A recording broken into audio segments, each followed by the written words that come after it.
Hey, what's up, guys? It's your girl, Poppy Britt. Welcome back to another podcast. If it's your first time here, then welcome. And if you've been here before, then welcome back.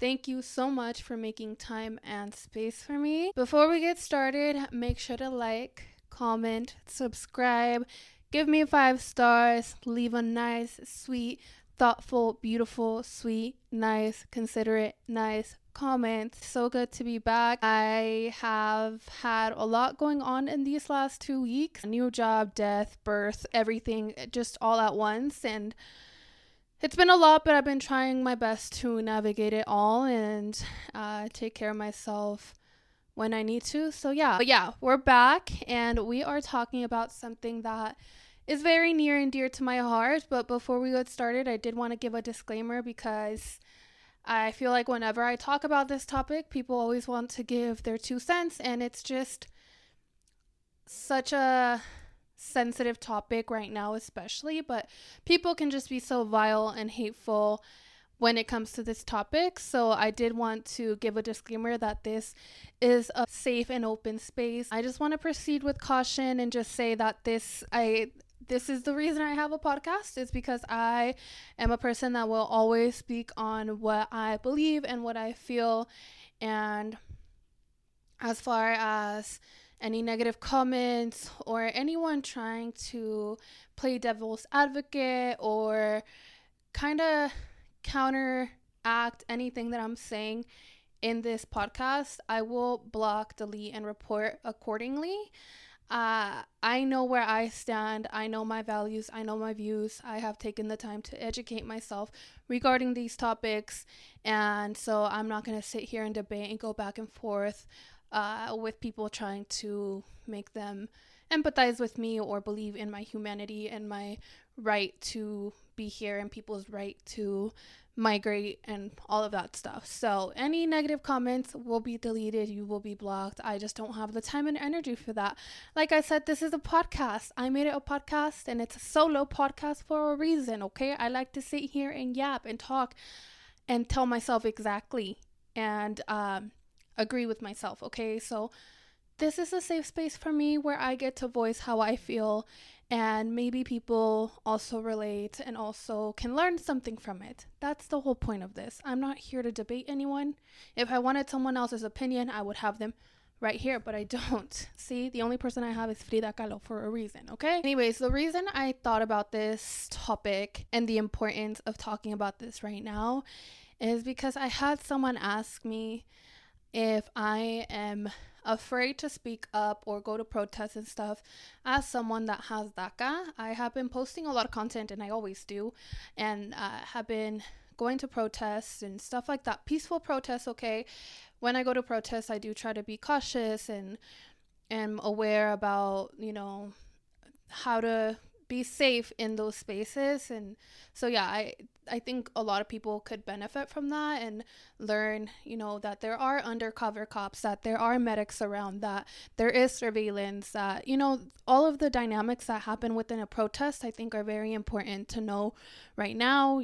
Safety plans and knowing who to contact and knowing your rights. All of that stuff I think is very vital and very important right now, and are things that I have taken the time to educate myself on, so that if I am participating in any rally or anything like that, I am protected and feel safe. And if that changes for any reason, I know an exit plan or know who to contact or whatever else. So yeah, I definitely advise people to take precautions if they are participating in any rallies and stuff like that, and to be safe out there, because it is pretty scary that, this administration is not afraid to send in the military and military troops on American soil, on American citizens. So yeah, to answer the question, the answer I gave her on the TikTok was basically that I might be scared. And I think this time around, because I did a lot of advocacy in 2016 during Trump 1.0, but I think this time around it's a different beast. I think this time around they're being very malicious, and they are trying to suppress people and attack people from every way, shape, and form that they can. So it's a very scary time, and for me, I have taken a little bit of a step back because I do want to be cautious as someone that's directly impacted, to not put myself at risk or in danger. And it's very sad that we've gotten to a point where expressing your own opinion, expressing your right to protest and all of that stuff has kind of been shut down and silenced. And so I think more than ever, I think it's very important to share your voice in any capacity that you can. And that's why I continue to do this podcast, why I continue to show up to protest, why I continue to share resources and share my story and all of that stuff, because I think it matters. And I think it's important, even if you can just plant that seed for people to get the conversation started. And a lot of people have asked me like what the point of protesting is, and I think there's a lot of points, because if you've ever attended a protest, there's different components to it. There's community, there's music, there's culture, there's resources, there's calls for actions. They'll tell you ways you can volunteer. They will give you phone numbers that you can call. They will let you know who the representatives that you need to be contacting are, or what we need to be focused on. It's a way to organize and to strategize, but also to share community, because I think one tactic of white supremacy is isolation, and I think one way to fight that is community. And I think la comunidad misma se va a ayudar sola. Like, I think right now it's important to lean on each other and share our strengths and help each other through our weaknesses and educate each other when we can. So I think it's very important, and I think it's good that people are getting out there and protesting and sharing their voice and being loud, because it's harder to ignore when there are millions and millions of people who are out there protesting and being loud about the fact that they do not support what this administration is doing. It's harder to ignore, and I think that also applies to me in general. And why I continue to speak up and share my voice is because white supremacy wants you scared. They want you tired. They want you quiet. They want to suppress you as much as they can. And I refuse to do that. I think right now, more than ever, it's so important for everyone to do their part in any way, shape, or form that they can. It's important for the artists to share their art. It's important for the musicians to share their music. It's important for everyone the lawyers to share their knowledge, the people that have extra time to share their time, the people that have extra money to share their money. Whatever way that you can share your resources and give back and help, I think is very important right now. And I think it's different for everybody as to how we show up, because like I said, for me, as someone that's directly impacted, I don't feel as safe to be front lines at a protest. But there are one thing about being at protests and just seeing this movement kind of pick up speed again, because sometimes it dies down, but I think there's a lot of energy right now, is seeing all of the allies and the people that are willing to mobilize and actually put their money where their mouth is and put their hands to work. And like, I have seen white people who have stepped up to the front lines and have even made themselves shields to protect people from getting deported, who have shown up to sites where there are immigration raids and have read people their rights. And there's so many ways that you can get involved, even if you don't feel like going to a protest makes a difference. I know a lot of people feel that way, or you don't feel safe going to a protest. There are so many ways that you can play a role in this movement. I think one of the biggest things is education. For me, in general, I've always been big on education. Educating yourself, whether that means getting a GED, going to college, going to get your associates, whatever it is, getting certifications, anything that educates you and makes you more powerful and more knowledgeable, makes you harder to dispose, harder to fool, harder to suppress. And I think that's the biggest thing. And I have been made fun of for my ethnic studies degree for so long, for many years.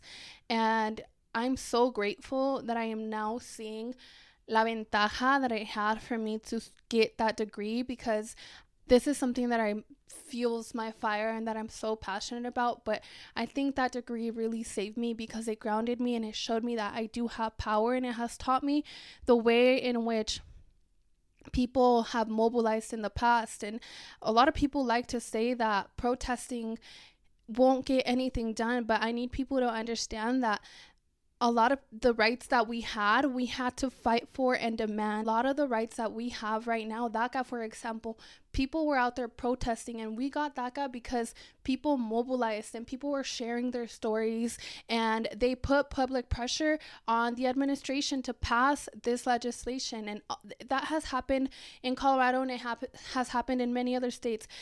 Mobilizing, putting public pressure on your elected officials does actually make a difference.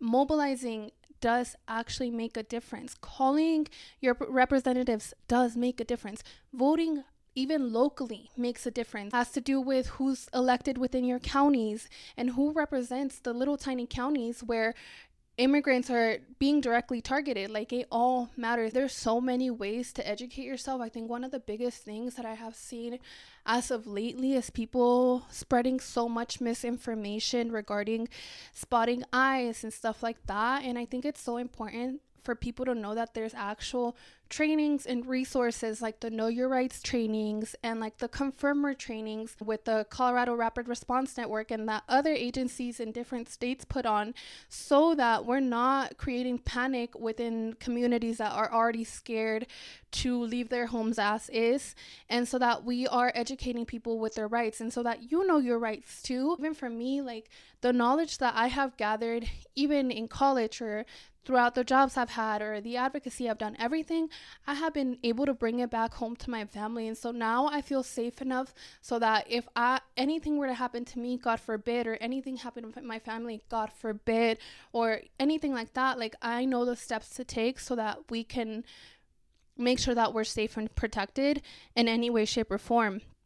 And if you're wanting to get involved, I think one of the best ways is to do one of those Know Your Rights trainings, to figure out ways you can volunteer, like Casa de Paz. I don't know if they still have this now, but back then they had ways in which you could be a pen pal to someone that was in detention, which can be a very scary and isolating place. So knowing that they have someone out in the community that supports him might be the difference that it makes for someone to empower them to fight their case. There's so many ways to get involved.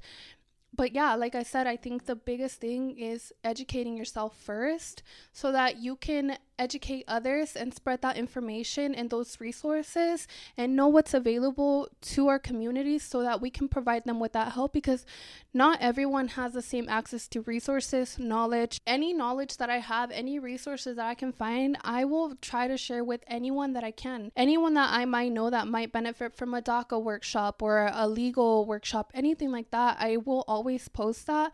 So again, any way that you can use your voice and use your privilege, I think is so important right now. I don't expect everyone to be shouting from the rooftops, but I do think it's so important that we all come together and understand that we are all fighting the same systems of oppression and that our liberation is all interconnected. And the quicker we realize that we have so much power together and that we are stronger than the 1%, the more we can push them to actually begin to represent us or show them the consequences of not doing so. Another topic that has came up a lot has been regarding respectability, politics in general, and how people should act at protests and what they should and what they shouldn't wear and what flags they should be flying. And people have asked me my opinion on that as well. And honestly, I think that another form of white supremacy is suppressing people's cultural identities. And so I am all for people showing their flags and waving whatever country they're from, any of that. It's showing their culture. Community, more than ever, like I said, is so important. So finding those safe spaces, whether it's a church, whether it's, I don't know, a club or whatever it is, any community that you can, baseball team, whatever it is that you find community and you see people that look like you, that is also healing. And right now more than ever, self-preservation and taking care of yourself is also an act of resistance. Joy is an act of resistance. And so I think it's so important to also make space for those pockets of wins, of happiness, to understand that there is hope, and that a lot of the things that we're going through right now have happened in the past, and the ways that we have been able to gain our rights and pass legislation is by mobilizing together and not giving up, and uplifting our stories and sharing our resources with one another, and educating ourselves and our community and taking care of one another. I think that is the way forward, and it's the way that's going to save us. And so I think there's a lot of community in going to a protest and waving your flag and playing our music and showing that two things can be true at once. I think a lot of people sometimes think that I'm so anti-United States, which, you know what, for legal purposes, I'm not. I think two things can be true at once. This country has given me everything. It has given me a lot of opportunity, and I wouldn't be who I am if it wasn't for the United States and the privilege and the ability that my family had to migrate to this country and seek a better life. And I'm so grateful that my parents did that for me. So I'm very, very grateful for what this country has done. But simultaneously, I can say that I love this country enough to want better for it. I know that we have enough resources to feed the poor, to support our veterans, to have free healthcare and free education and adequate resources for the people that need it. However, we choose to spend our money on violence and on wars and on things that divide us, because again, they don't want us united. And this has happened in the past when we had migrant workers from different countries. We had the Asians, we had the Mexicans, and we had Black people, and they would try to divide our communities and put us against each other and make it so that we saw each other as threats, instead of realizing that the actual problem was that system of oppression and system of white supremacy that was keeping us all oppressed and stripping us from our rights. They want us divided. They don't want us to come together and to realize that we are not each other's enemy. The enemy is the 1% that is stealing all of our resources and laughing on a fucking yacht while people are dying, while people are losing their health care, while there are people in cages, and while there are bombs being dropped on innocent children. Immigration is such a non-issue if you really think about it, and it really pisses me off that it has become such a villainized issue or topic, when in reality migration has been natural human. It's been the natural human flow of life since this fucking planet existed, okay? Since there was life on this earth, people, animals, mammals, everything, animals have migrated. That is just the nature of who we are. And it's so fucked up that we create these stupid ass fucking borders. And it really pissed me off when my grandma passed away recently, like a week ago.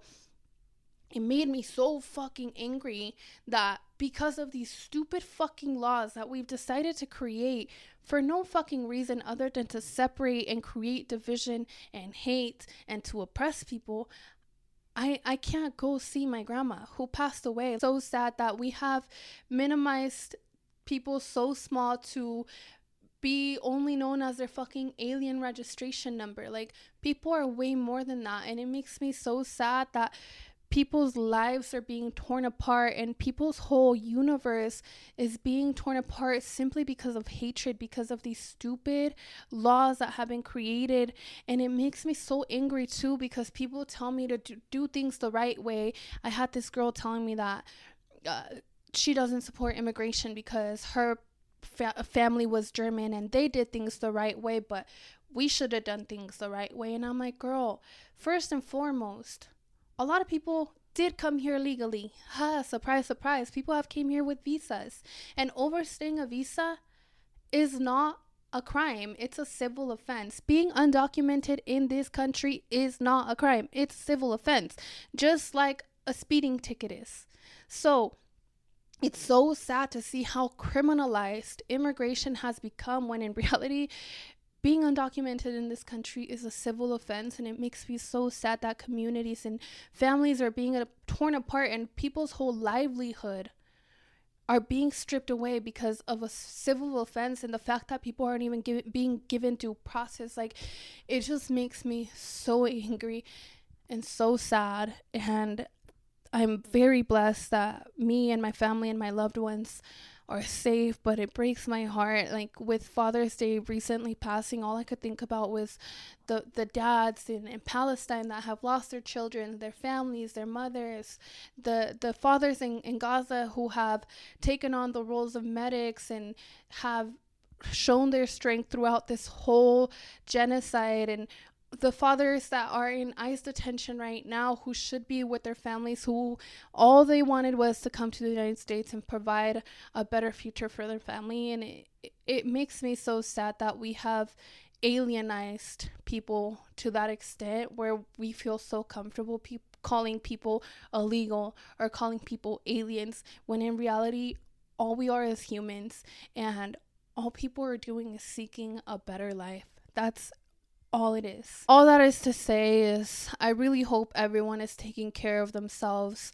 It's a very hard time to navigate right now, and it's hard to both want to be present and educated and stay up to date, but also not mentally exhaust yourself and go into a spiral of doomerism, and to have hope. But if anything, I'm here to remind you to have hope.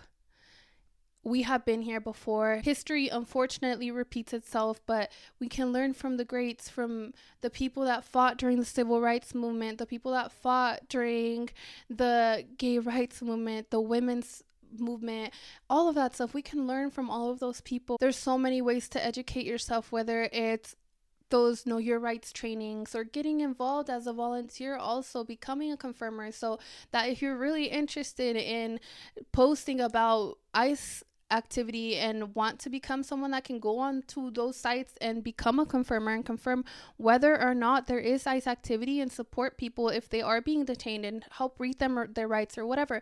There's trainings for that. Or whether it is reading books from people that have done the work, like Asada Shakur and Audre Lorde, or anything, like any way that you can become more aware and more educated, reading up on the different immigration laws that have been passed in your state, or just being aware of what resources are available in case you need them, or in case your family needs them, or anyone in your community needs them, or even just sharing any resources on your social media. Or whether it's taking up space and going to a yoga class or a Pilates class and showing that we're here to stay, and that we also deserve to take up space, and continuing to show your art, share your culture, share your language, share your heritage, and to be loud and proud. Because like I said, that was my response to that question as to whether or not I'm afraid. Yes, I'm scared. But I'm always going to be the type of person that's going to speak, even if my voice shakes and even if I'm scared. And the more I'm educated, the more I'm aware of my resources, the more I have these tough conversations with my family as to, hey, if I was detained or whatever, or what is the game plan. And as long as I'm taking the time to have those pockets of joy and those moments of rest and those places where I can find healing, the harder it is to silence me, the harder it is to detain me and deport me. Like, I'm not going down without a fight, and I'm going to continue to advocate. I think so many people are so misinformed and quick to say, like, get legal or do it the right way, but it's so apparent to me when people say stuff like that they have not educated themselves on the true process of what it is to seek asylum, or what it looks like to try to get your residency, your citizenship, and the barriers that are placed there, and how many people just don't even have access to that. Like, so many people are so quick to say, like, do it the right way, but like a lot of times, not only does the right way not exist, but when the right way has been proposed or any legislation has been proposed, it's so quickly shut down. So if you're one of those people that's so quick to say do it the right way, then how about you find the right way and vote on it? How about you vote on the Dream Act, for example, DAPA, TPS, all of those programs and those pieces of legislation that have been trying to be passed keep getting shut down. And like DACA, for example, people haven't been able to submit new applications. That would save so many people. Like, there are so many ways that we could create a pathway to citizenship or make it so that people could do it the right way, but this country chooses not to. And that's what makes me so upset. So there's ways to mobilize, and if you have the ability to vote, I think it's so important to do so and to get familiar with legislation that is being passed within your community, within your state, because that directly impacts you, and it does have a ripple effect into the rest of the country. And I think there's so much that we can learn from each other right now. So I'm very interested to see how all of this plays out and see if any good can come from it. I think a lot of people are very energized, very motivated. I think it's so important and so cool that a lot of people are standing up in different ways, whether it was like that singer Nessa who sang the Star Spangled Banner, or the national anthem, at the Dodger Stadium, and sang it in Spanish, and they tried to ban her, and her sharing her story, singing even though her voice was shaking, was so important because it started a conversation regarding how the Dodgers were so quick to tell her and dismiss her and tell her that she was not welcome back because she decided to sing in Spanish. Meanwhile, they are profiting off of Latinos and the work of Latinos, the culture of Latinos, the land of Latinos. And with so much of going on in LA regarding all of these protests, it's just really a slap to the face. But I think moments like that are so important. I think it's so important to show up and take up space. And so this is a message for me too, to continue to speak up and to continue to show up and share my voice, because it's so important. She could have easily gone up there and sang the national anthem in English and that's it, but it was so courageous of her to sing it in Spanish, and it had such a ripple effect. And I know that it'll motivate other people to share their story and to show up and to mobilize in different ways, simply by her showing up authentically and showing up for something that she truly stood up for. So I think there's a lot of power in that. And a lot of times being a leader requires you to stand alone and be the first to do something. So I encourage people to find ways that they can be leaders within their communities or even within their own lives. Figure out ways that you can show up for yourself and show up for your community. Community, more than anything, is what's gonna save us, what's gonna unite us, what's gonna mobilize us. So show up in any way that you can, but also take care of yourself. Go to the gym, go to yoga, meditate, go to church, go to therapy, hang out with your family, read, write, do anything that will allow you to express yourself. Share your anger, share your rage, share your sadness, share whatever is going on, because you're not alone. A lot of people empathize, and that's also a message to me. I know every single time that I'm scared or that I hesitate to post something, someone will always confirm that it was exactly what they needed to hear, or share how grateful they are that I shared this because it inspired them to do whatever. So I encourage everyone else to do the same. Anyways, that's all I have for today's yap session. Cannot emphasize enough that I really hope everyone's taking care of themselves and showing love and showing grace where you can. And I hope that if you're going through anything tough right now, that you know that you're not alone. We're all in this together. And I hope that whatever you're going through, you get through. But yeah, that is basically it. Thank you so much for listening to me yap. This is one of those videos where I did write out my thoughts, but I kind of just went with what I felt like saying, because a lot of this podcast is very healing for me, and sometimes I just need to sit here and yap and just let it all out so that I'm not storing it in my body and carrying it with me, because again, your body can also sense that. The body keeps the score, so it's very important to let that energy out in productive ways and let it mobilize you, let it empower you, and let it fuel you to want better, to demand better, to know that things do get better, that we are worthy, that we do have rights, that there are people fighting for us, that there is hope, and yeah, there's hope. Thank you so much for watching. Thank you so much for listening to me yap. If you made it to the end, thank you so much for sharing this time and space with me. And if any of this resonated with you, let me know. But yeah, thank you so much for watching, and I will see you in the next video.